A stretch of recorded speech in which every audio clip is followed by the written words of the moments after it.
I spoke with Swetha, who is the mastermind behind the YouTube channel Melodies for Math.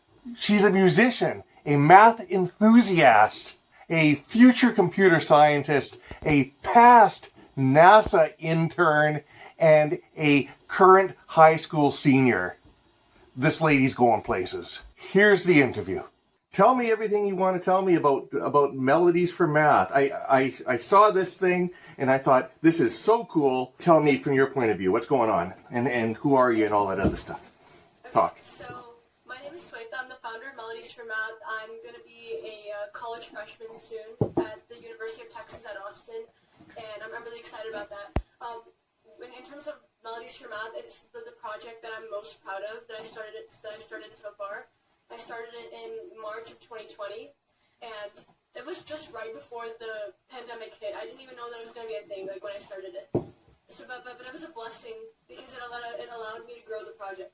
So what it is I explain, I and my team of close friends explain various math concepts through original songs, and the whole purpose is in order to make math relatable and engaging. I remember when I was in middle school and early high school, I used to not like the high school math curriculum because I felt that everything was more answer-based instead of process-based. And this was definitely cyclical with the teachers' help and the students, because we wanted the best grades possible and that involved getting the answers, and I think even the teachers were a part of that too. So only when I got to sophomore year of high school, that was when I got a really good teacher who really helped me understand the process. But still, I knew that other students might be lost, and math is very cumulative. So once you're lost in the beginning, other things just stop making sense. So I've always been captivated by music. I felt that music always made me happy. And so that's why I thought that if I could make that connection between music and math, because music makes people happy, a lot of people listen to music, if they make that connection and associate it with math, they feel more open to learning math, because math definitely is more than just a series of numbers. That's something that I also learned. It's a whole creative energy, because math can be used for scientific purposes, but as a music composer and an artist, I also see many of the artistic elements of math as well. And I wanted to show people that math had limitless possibilities. So recently, that's why I launched Melodies for Math's second YouTube channel called Melodies for Math Extras. And what we're doing here is we're just basically posting random pieces of art that we make that uses math and music, or a combination of the two. So how I see it is the main channel is where you learn the concepts, and then you learn them in an engaging way. And then the second channel is where you apply what you learned, or you have a chance to see how it can be applied in various fun ways. So that's the two channels. I'm really hoping that we can grow both of them. My team members and I are even discussing some other projects that we can implement in the future. I definitely see this growing over time. Very, very cool. Very cool. Do you do the songs yourself? Who writes them? Who sings them? Who plays the instruments? How does that all go? So, Melodies for Math started out as a solo project initially. So I was the one who initially wrote the songs, sang them, made the videos, did the promotions, everything. But ever since I got my team on board, we kind of decided that we didn't want the roles to be really rigid. I just told them, whatever you feel confident in, you can do. So I do all the roles. I video edit, I write, I sing. My friend plays the piano, makes the videos. She made one of our videos, and she gathers the curriculum. Another one of my friends also gathers the curriculum and video edits. One person video edits and plays the flute. And then even with songs, almost one time I collaborate with my friend and we write a song together. Other times we write them separately. It's just whatever we feel comfortable with doing. So we wanted to make sure that everyone can just do whatever they want, and we want the roles of everyone on the team to evolve based on what they feel like they want to do at that certain time. Okay. Cool. Yeah, and you're going into college. You're going to be a freshman in September. You're going to go. Now, are you going to get to go, or are you going to have to do it all online? I think I'm most likely going to go in person to college. I think that's what the people said. But after all, a lot of things are still in the air. But right now, it's definitely going to be in person. Okay, that's great. I guess I'm really excited that I got into UT Austin because it's only 3 hours from my house. So like, it's very easy for me to stay relatively close to my family. And at the same time, I get to go to a pretty nice computer science program. So I'm very grateful that I got in. So that was the next question. Are you going into computer science, eh? Yes. What's the plan? What do you want to be? What do you want to be when you grow up? So when I grow up is that I really want to take all the projects that I'm working on now and really scale them and work on them full time. So with Melodies for Math, I definitely see myself and my team adding a lot of more like technological aspects to it. And yesterday, I launched my own startup/studio called the Big Brain Studio, in which we're trying to gamify the creativity of the brain.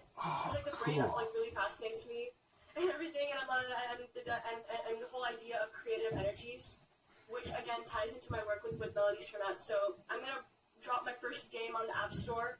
Hopefully by this weekend, I'm gonna send it over to them. So.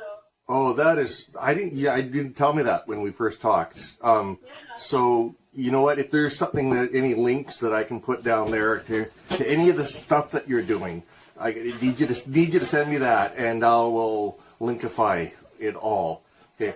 Now something that we talked about, I mean, because I saw this in your LinkedIn profile, there's some NASA going on. Now, is that top secret? If you tell me about this, are you going to have to kill me, or what's going on? What's going on with NASA? Okay, so I interned for NASA last summer. Okay. Whisper, okay, so that nobody else hears you. Other camera. Okay. I interned for NASA last summer, and it was a high school intern program thing in which I worked with a series of team members to analyze the global supply chain during COVID-19. Okay, you don't really need to whisper if it's going to make it. I'm sorry. Okay, so you analyze the global supply chain. Yes. Okay, go ahead. Okay, continue. I need to hear this. Yes. That was over a year ago, so my brain is just like that in the sense that I don't remember much from last year. But what I did was I helped primarily with the web development and gathering information that everyone else could use for their data analysis. Okay. So, and you must have done this remotely, hey? Like, because you're on one side of the country and they're on the other side. Yeah. How did you get this? Okay, because you know what? People can be listening to this. You may not, they had high school when I was your age too. It was just getting invented.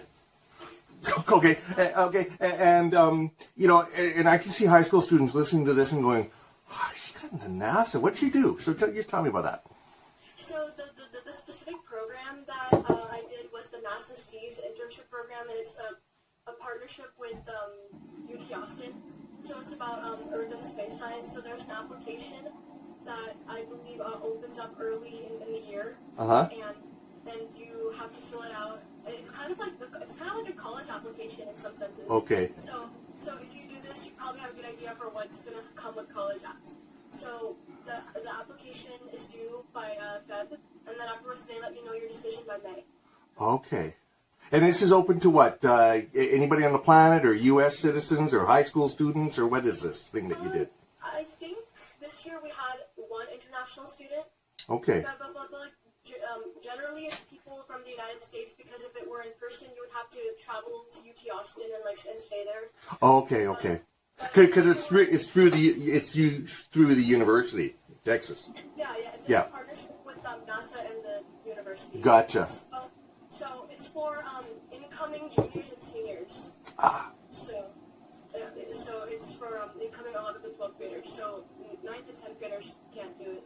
Okay. What an opportunity. Something you mentioned to me, what do you call it? That Mathematician's Lament, which I've read a couple of times.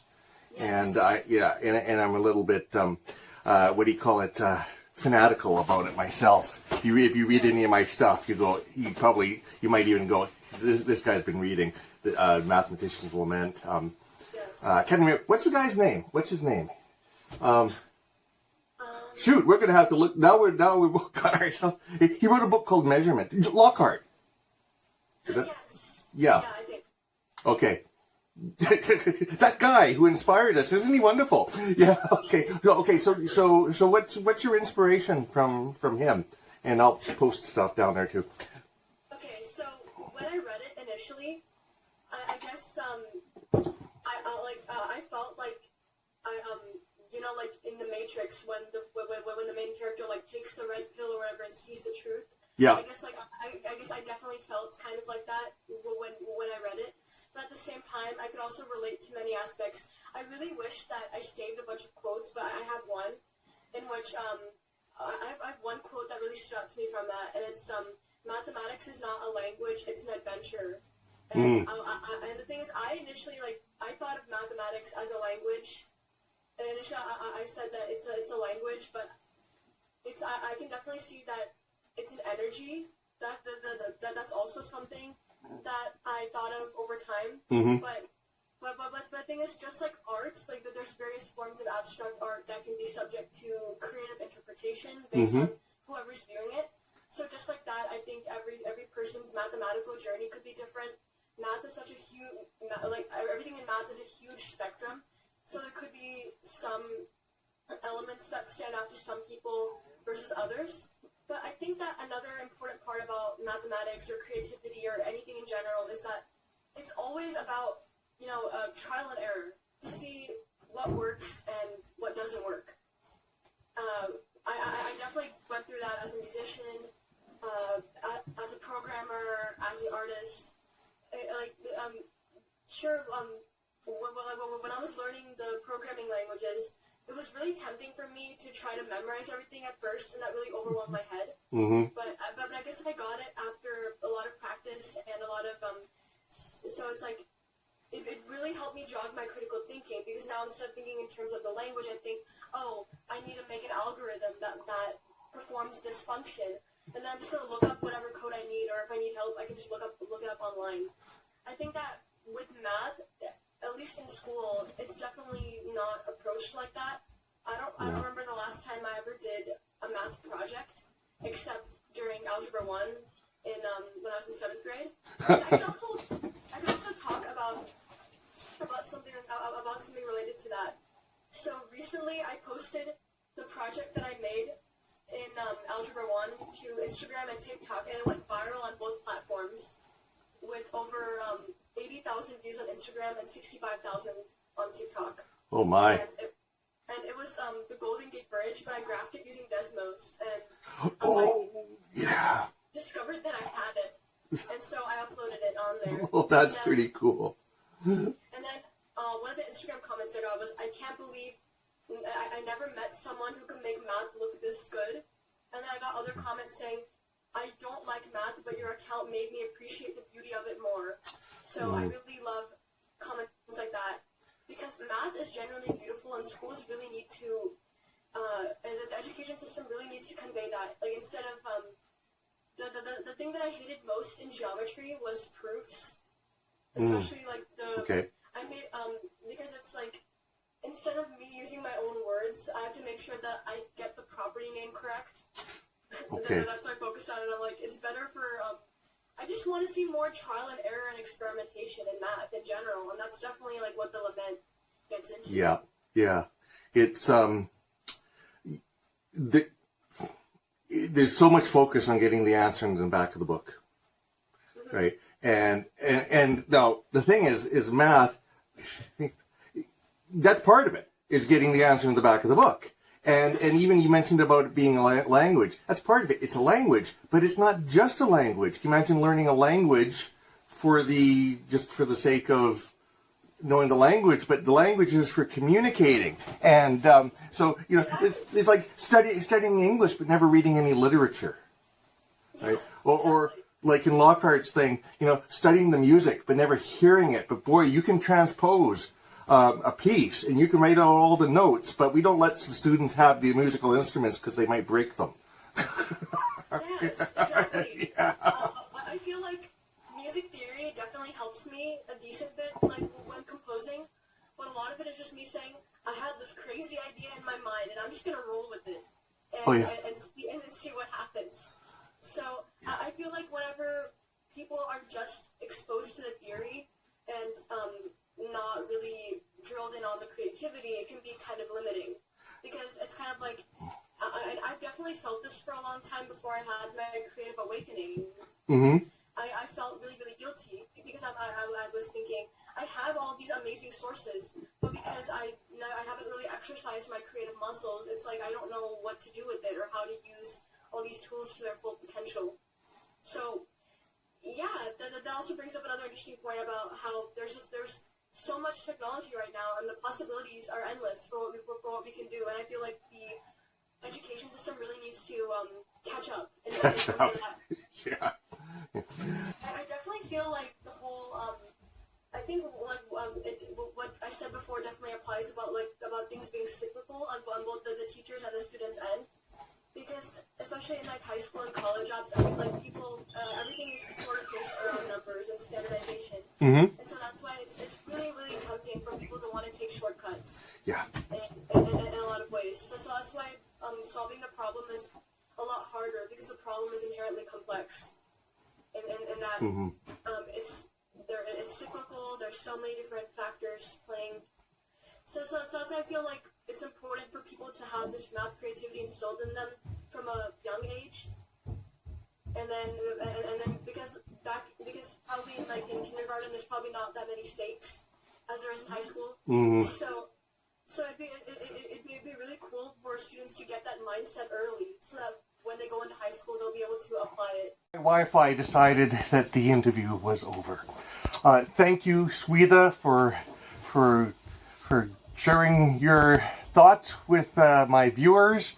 Viewers, if you enjoyed that, give it a thumbs up, and head over to Swetha's channel, Melodies for Math, in the description. And Bob's your uncle.